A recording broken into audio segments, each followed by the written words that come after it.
మకరం వారికి గనక చూసుకున్నట్లయితే ఇక్కడ ప్రధానంగా మకర రాశి నాథుడైనటువంటి శని భగవానుడు 3వ భావంలో ఉంటూ అక్కడ ఈ ఉన్న ప్రదేశం మారడము, కొంత ధైర్య సాహసాల ద్వారా కొంతవరకు విజయం పొందేటువంటి స్థానాల్లో ఉన్నాడు. మీకు ధనభావంలో రాహువు, 4వ భావంలో కుజుడు, పంచమ రవి, షష్టమంలో బుధ శుక్రుడు మరియు సప్తమ గురువు, అష్టమ కేతువు. ఇక ఈ చంద్రుడు కనుక చూసుకుంటే ఏకాదశం నుంచి ఒక 7 రాసులు తిరుగుతాడు చంద్రుడు ఈ పక్షంలో మీకు.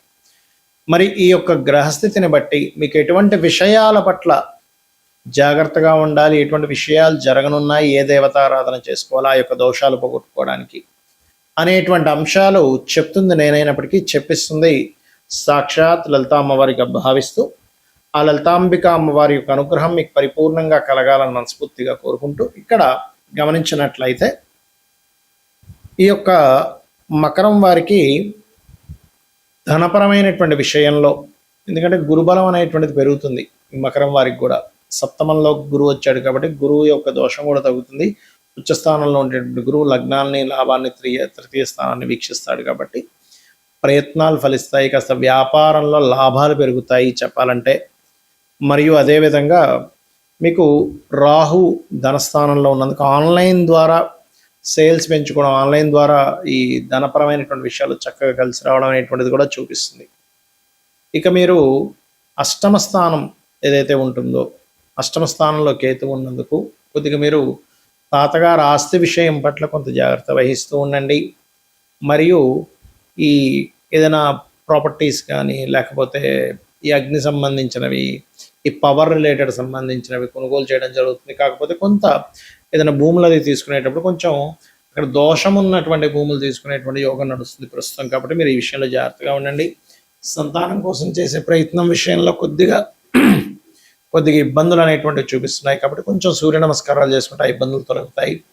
స్త్రీలతో 9 జూన్ వరకు కొంచెం జాగ్రత్తగా ఉండండి. ఎందుకంటే 6వ స్థానంలో శుక్రుడు ఉన్నందుకు స్త్రీ స్నేహితుల మూలంగా కొంత ఇబ్బందులు ఉన్నాయి. అదేవిధంగా దశమాధిపతి అయినటువంటి శుక్రుడు ఎప్పుడైతే 6వ స్థానంలో ఉండే బుధుడితో కలిసి ఉంటున్నాడో మార్కెటింగు, బ్యాంకింగు మరియు అదేవిధంగా టెక్నికల్ రిలేటెడ్ సంబంధించినటువంటి ఉద్యోగ అవకాశాలు రానున్నాయి. ఇక మీరు నిత్యము చేయవలసింది సూర్య నమస్కారాలు, అమ్మవారి యొక్క ఆరాధన చేయండి, శ్రీమాత్రే నమః అనే మంత్రం చేసుకోండి. అన్ని విధాలా మీకు బాగుంటుంది.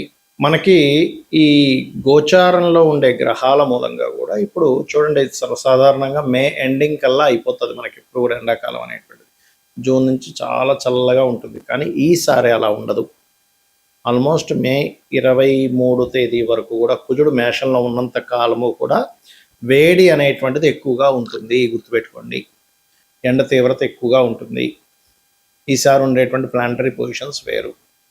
అలాగే కయ్యానికి కాలు దూతున్నట్టుగా ప్రతి దేశం కూడా ఏదో ఒక కారణం చదవండి. లాస్ట్ ఆల్రెడీ 2-3 నెలల నుంచి చెప్తూనే వస్తున్నాం, ఈ కుజుడు మారినా కూడా ఈ ఫలితం ఉంటుంది అని. ఆ రకంగా మరియు ఎప్పుడూ చూడనంత వర్షం, ఎప్పుడూ చూడనంత వాటర్ రిలేటెడ్ ఇబ్బందులు, అంటే చూడండి ఒకేసారి పెద్ద పెద్ద ఉప్పెనలా వస్తూ ఉంటాయి, అటువంటివి రానున్నాయి. కాబట్టి నీటికి సంబంధించిన, అంటే నీటి ప్రదేశాలకు దగ్గరలో, అంటే సముద్రాల దగ్గర, నదుల దగ్గర, మరియు మనకి చూడండి ఒక్కొక్కసారి లాస్ట్ టైం కూడా మన విజయవాడలో వచ్చింది చూసారా, ఆ ప్రవాహం కాస్త వర్షం ఎక్కువ రావడం వల్ల, అటువంటి వాటి దగ్గర నివాసం ఉండేటువంటి వారు కాస్త జాగ్రత్తగా ఉండండి.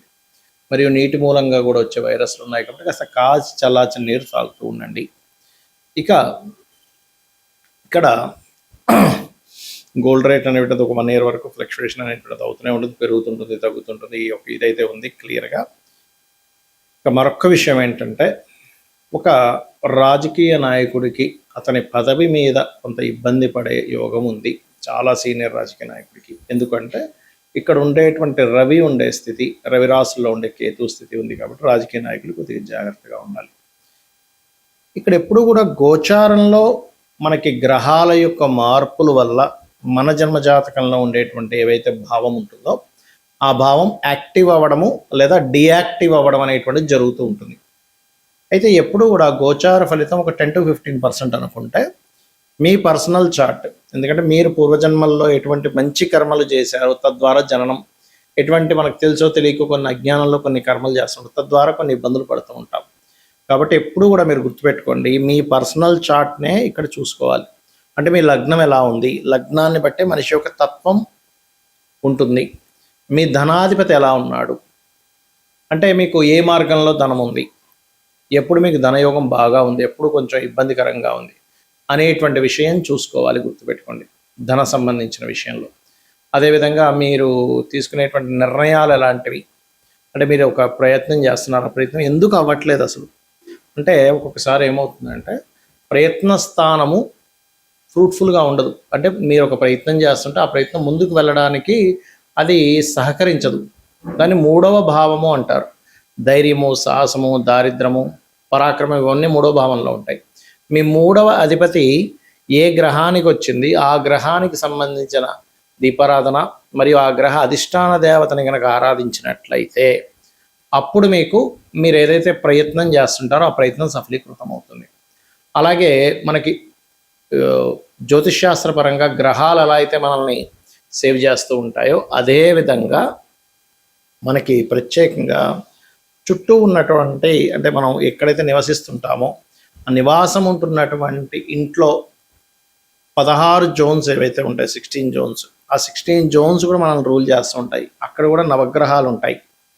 కాబట్టి నవగ్రహాలు, అష్టదిక్పాలకులు వీళ్ళందరూ ఉంటారు. కాబట్టి వాటి యొక్క ఎనర్జీస్ కూడా మన మీద పనిచేస్తూ ఉంటుంది. ఎందుకంటే అవి స్థిరంగా ఉండేటువంటివి. ఒక ఇంట్లో మనం వెళ్ళామంటే అక్కడ ఉండే దోషం స్థిరంగా పెరుగుతూ ఉంది అలా అన్నమాట. కాబట్టి మీరు ఒక గృహం తీసుకునేటప్పుడు ఏ డైరెక్షన్లో ఉండేటువంటి గృహాన్ని మీరు తీసుకోవాలి. అన్ని డైరెక్షన్స్ మంచివే, గుర్తుపెట్టుకోండి. ఇక్కడ తూర్పు, పడమర, ఉత్తర, దక్షిణము, ఆగ్నేయము, వాయువ్యము, అదేవిధంగా ఈశాన్యము, అన్నీ మంచివే. 16 డైరెక్షన్స్ మంచివే. కాకపోతే ఇక్కడ ఏంటంటే మీకు ఏ డైరెక్షన్ పనిచేస్తుంది ఈజ్ మోస్ట్ ఇంపార్టెంట్. ఇది ప్రధానంగా గుర్తుపెట్టుకోండి.